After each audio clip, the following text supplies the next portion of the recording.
What happens when a heated hearing suddenly turns personal? A simple request to enter an article into the record spiraled into chaos as a lawmaker's past arrests were thrown onto the congressional stage for everyone to hear. What followed was part political theater, part raw human defense, and it left the entire room on edge.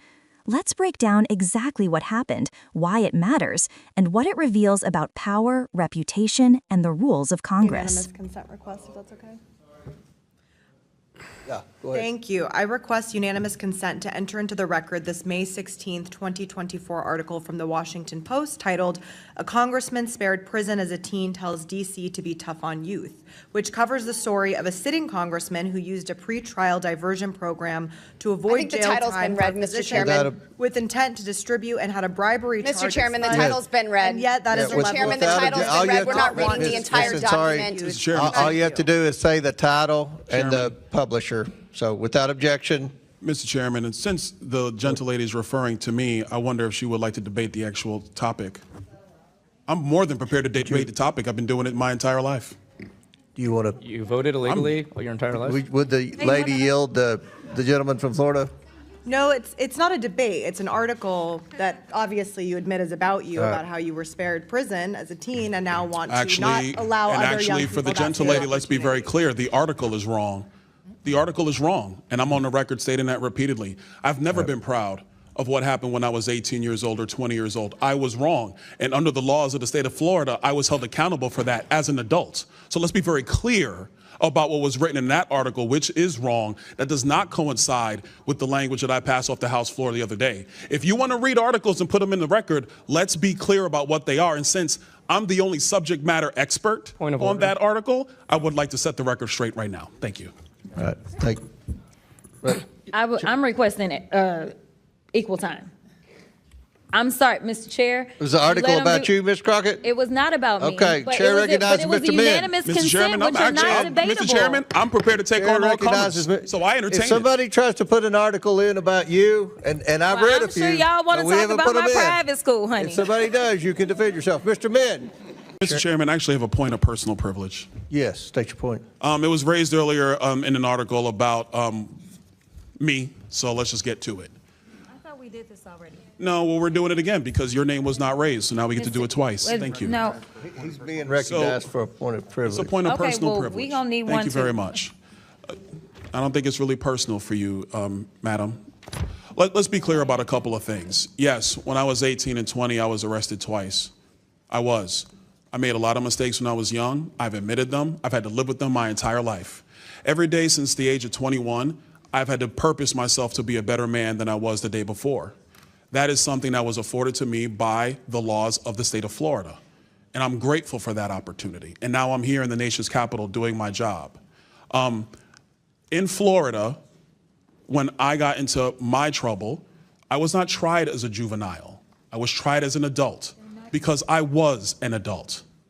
And since that point in time, I have worked, whether it's at the state level or here at the federal level, to make sure that our criminal justice policies and systems actually make sense, and they are built to secure and protect the citizens that we all serve. That's a mission I've been on ever since. Will the gentleman I was 21. yield? I'm not going to yield because it's a personal point of privilege. It's not for you. I just Thank wanted you. to clarify something. So I'm just, for the record, I wanted to make that point be clear. Yes, I'm the author of the D.C. Crimes Act. Yes, I believe that adults over the age of 18 Mr. should be Chairman, held this accountable is not as a adults. campaign ad And so for the gentleman's governorship. this is not a campaign ad. I'm stating it for the record because it was raised by the gentlelady. I'm sorry I didn't catch your name. I know you're a freshman member of the House, and I have never had a chance to meet you, but it was raised, so I wanted to provide a response because my name was brought up in an article submitted for the record.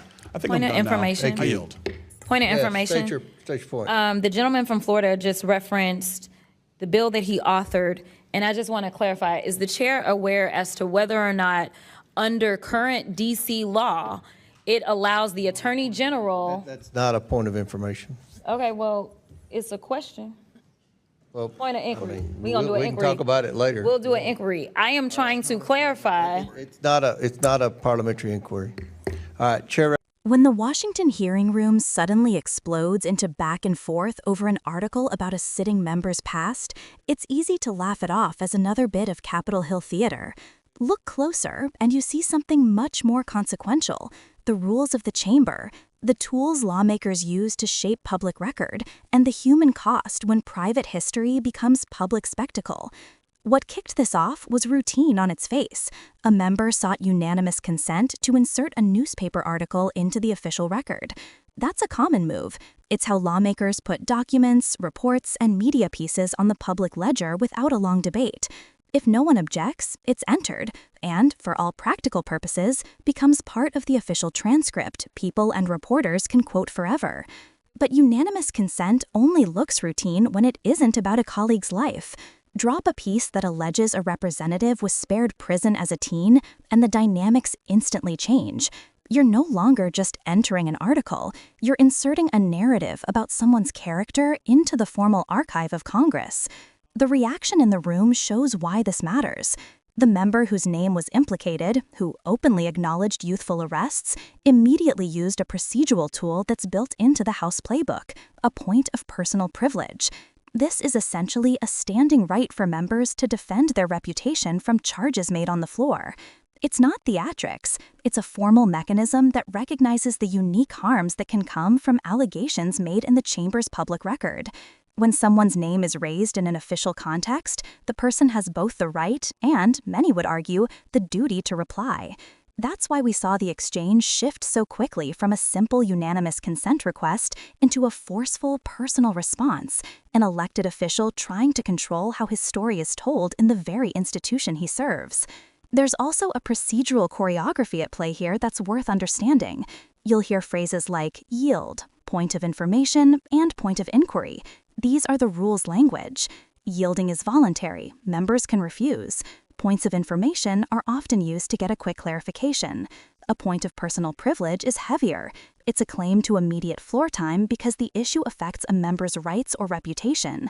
The chair's handling of those moments matters, recognizing who has the floor, permitting a reply, deciding whether to allow debate. All of that shapes the official record and what the public ends up taking away. Beyond procedure, there's a deeper tension about redemption, accountability, and public life. The article in question, and the member's reply, raises a knot of ethical and social questions that voters and institutions wrestle with constantly.